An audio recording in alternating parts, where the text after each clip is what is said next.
Welcome to the YouTube channel of Butterflies and Things. I am talking to Arwen, a ball jointed doll artist, about selling your ball jointed doll on. So let's get started.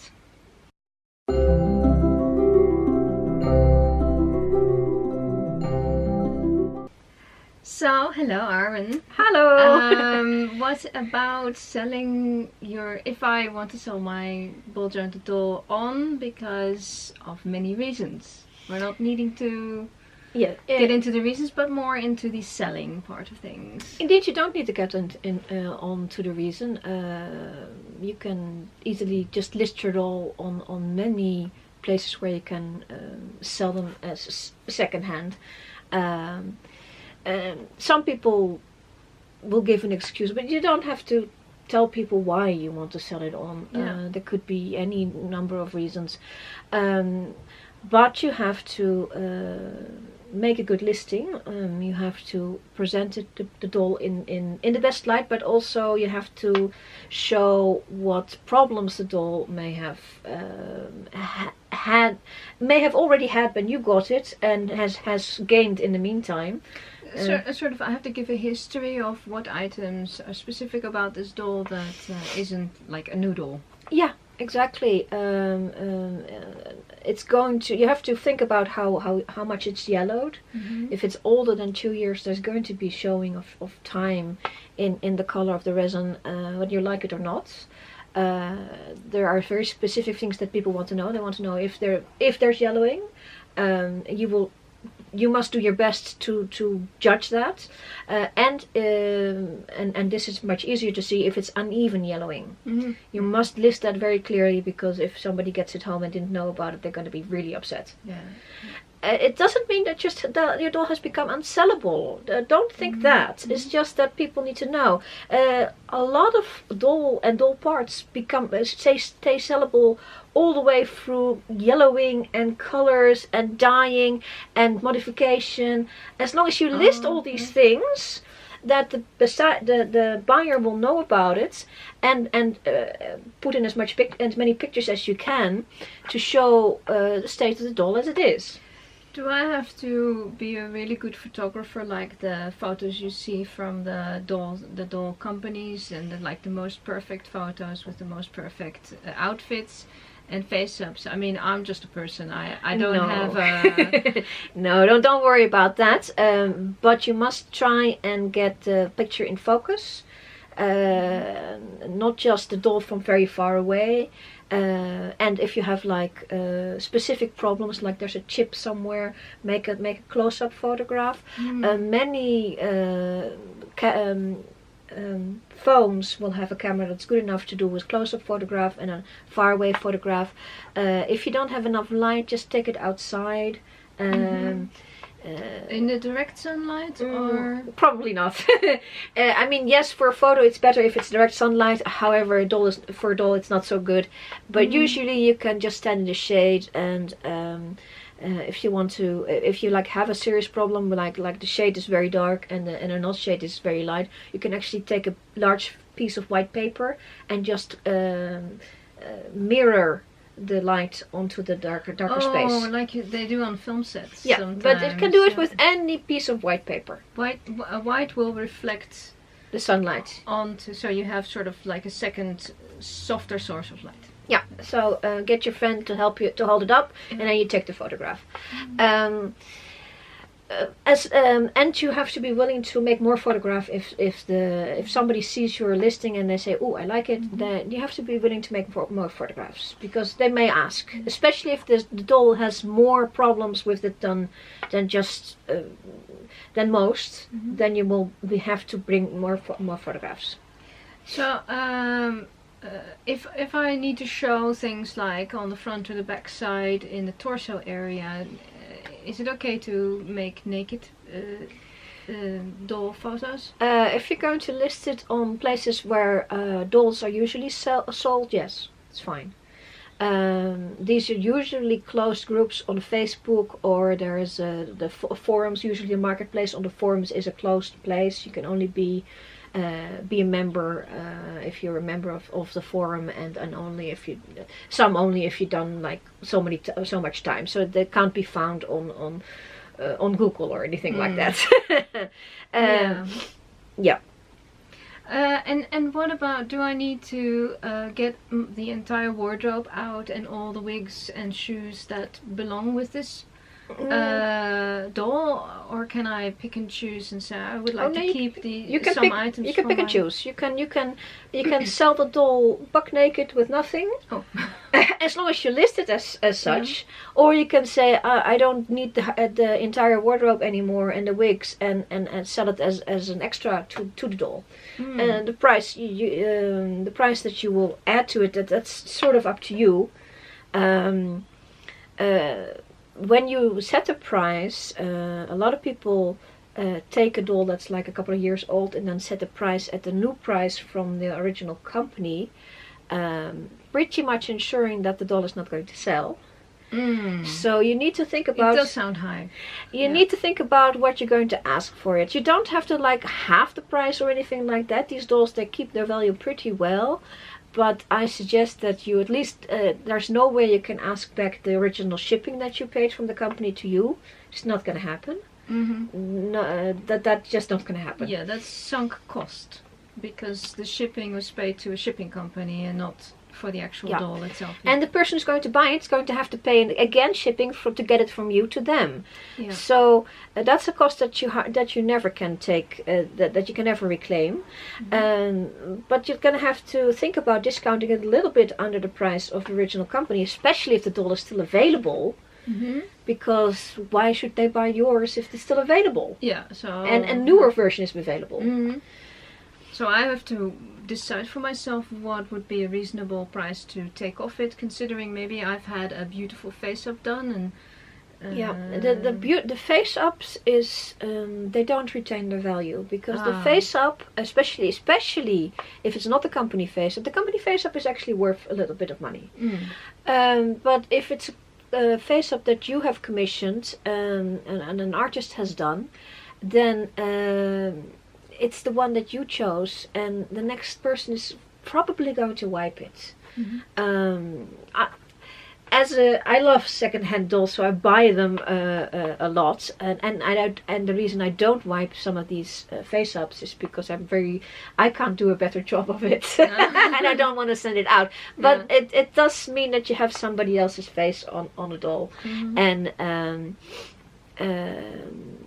that's not how that works. So the face, there's few face-up artists that are actually worth some money. So I should mention artist by this. Yeah, and you may be able to recoup some of that cost, but don't count on it. Okay, so once I've found a buyer and we like each other, we're confident this is gonna go ahead. What's the next step?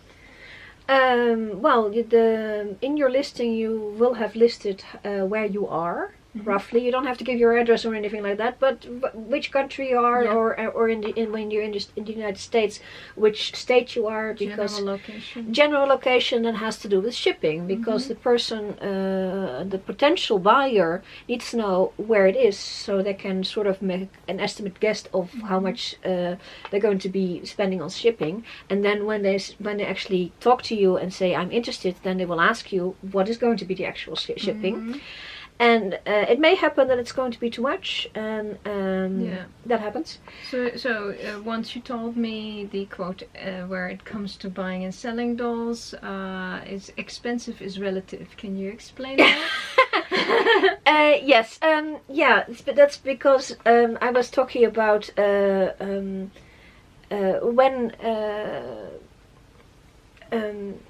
these dolls they cost money. Let's put it that way. But not to everybody. A $250 to somebody is, oh my god, expensive, and to another person say, it would be my 75th doll of that type. Wow. So some people are a little bit more cavalier about the money than other people, but there is money going around in this, and that means that you have to be careful. You will.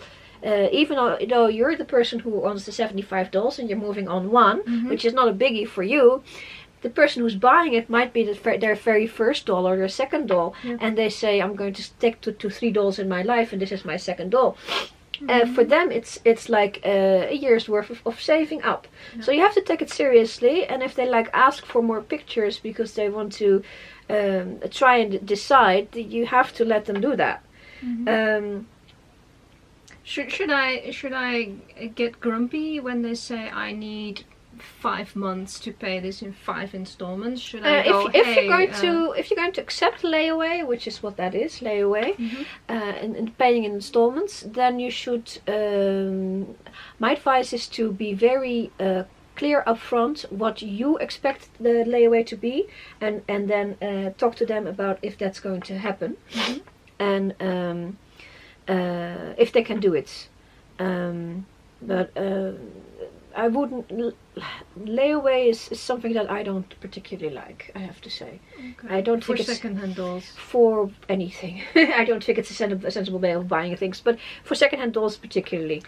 Okay, so say I've got my deal with the buyer, and the buyer keeps asking annoying questions and is nagging me. What would, you know? Oh, they shouldn't be actually nagging you, but if they ask for extra pictures and maybe some extra time to come up with the funds, and maybe some more about the history, that's going to happen.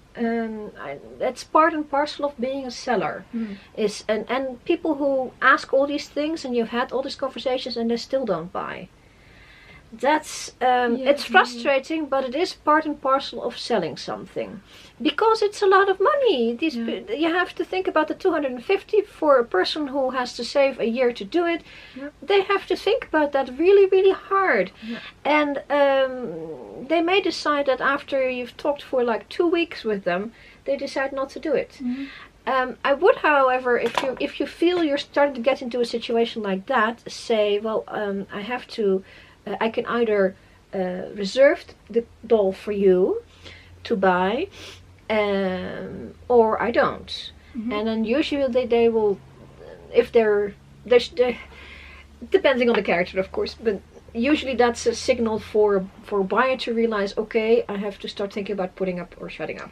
Yeah, this is the signal of we're now seriously going ahead or not. Yeah. So both parties have to be aware. Yeah, and agreement. Yeah, and if then the person says I can't do it, or can't, if they can do it, then the sale will happen. If they can't do it, then you can go on to the next person. And especially if you have like 2 or 3 people already waiting, that happens. Then you have to, the first person who's being waffling about a bit, then you tell them, okay, I have 2 other people waiting. How serious are you? Yeah.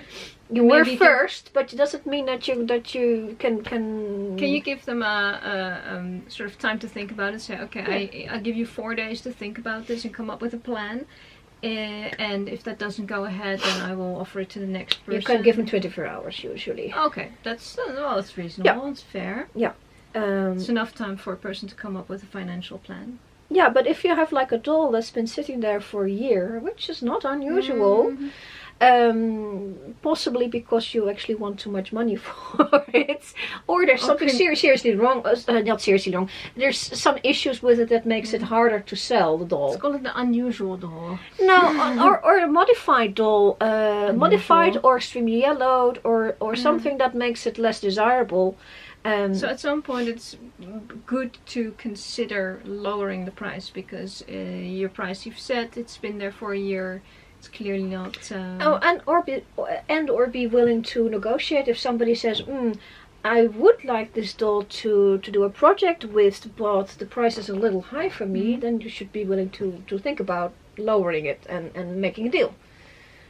So you've said earlier that you bought a lot of your dolls secondhand, so you must be quite a happy secondhand buyer. Can you tell me some maybe one really happy story really happy story? When you most happy ones are the trades I made. Oh. Or it's an interesting story. Let's call it that. It's a happy story. It's my little lads. she's sitting over there right now. I sprang that on her. She didn't know. I didn't know to get her out. She know. It's oh god, it's the little one. It's about this big. And I saw it, and somebody said, "Oh, I'm willing to trade." And so I thought, and then it turned out they want some clothing items, and I was making clothing at the time, so I traded her for 3 outfits. And yeah, that was fun. It got traded. I sent out my thing, and then she sent out the doll, and then just that moment when we could follow the tracking on the doll. You should always send by tracking, by the way.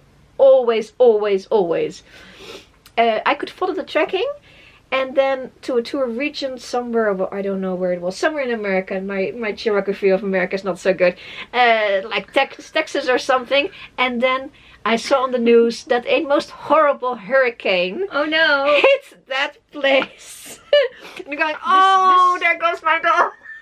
This was not the recent hurricane. No. It's like years ago, like many years ago, like 5 or more. Not the horrible one that just happened. No. It was a local, something local, and I was going, oh my god, there goes my doll. and her package was also in the same place, going to her, and this was going to me. So it worked out. I got my doll, and she got the outfits. But we're going. Okay, well, adventures in the world of buying and selling second-hand ball jointed dolls. It's at least never boring. Never boring. Arwen, thank you for lots of information again, and your very interesting story. One of the dolls has got my hair. We would like to thank you for watching again, and please, if you enjoyed this, like our video, and also subscribe to the vlog YouTube channel for more vlogs on ball jointed dolls and the adventures of Arwen. Bye. Bye.